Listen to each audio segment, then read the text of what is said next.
qalbii as deebisa. Walaloon xiyya mata dureen sii qur'aana jedhamti. Qur'aana qara'ii galma dhugaa gahii galma addaa gahuuf markaza umar gahii maxxansee siif galchaa tajwiidaan itti bahi dheerina yerootiif jettee yaaddaan kottuuti qara'ii dafii galma gahi kottuuti qara'ii dafii galma gahi.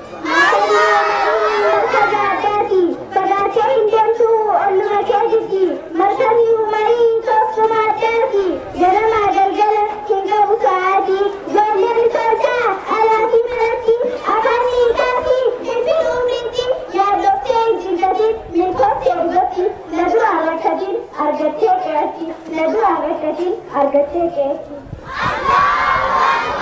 Markazni isiidha markaza ifaadha ibseessi barsiisaa qur'aana gahaadha akka hin bannetti sammutti siifidha kan qara'uu feetan haaluma salphaadha kottaatii galmaa asitti baradha kottaatii galmaa asitti baradha. Eegala dubbii qur'aana barata barumsa biroo fi asuma wallaadha Allahu yaa Rahmaan maqalli rabbiidha isallee barsiisee ilmaan dadhabadha qur'aanni bu'uura ilmaanii nuuf jedha markaza addaatti markazni ibsiidha kan bu'uureffameef qur'aanaaf ibsiidha akkuma addaatti hiree teeffadha hiree qur'aanaatti markaza umarii mirgaan nuuf qabadha hiree qur'aanaatti markaza umarii mirgaan nuuf qabadha. Allahu Akbar.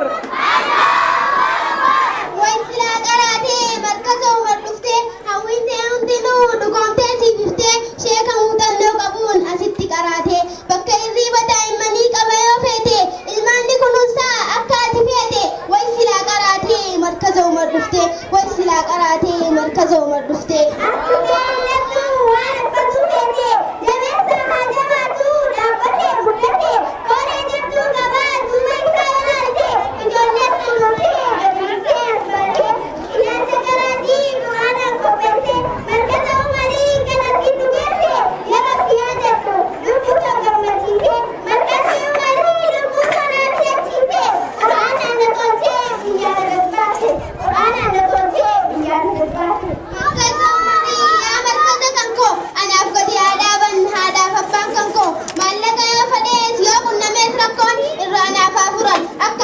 Rakkoon abbaanaaf jabeessi ummaanaaf jabeessi markaza umarii kan ta'e furtuu kan koo markaza naaf ijaara argitan bu'aa kan koo qaraanee qaramuuf ifa arguun kan koo qaraanee qaramuuf ifa arguun kan koo.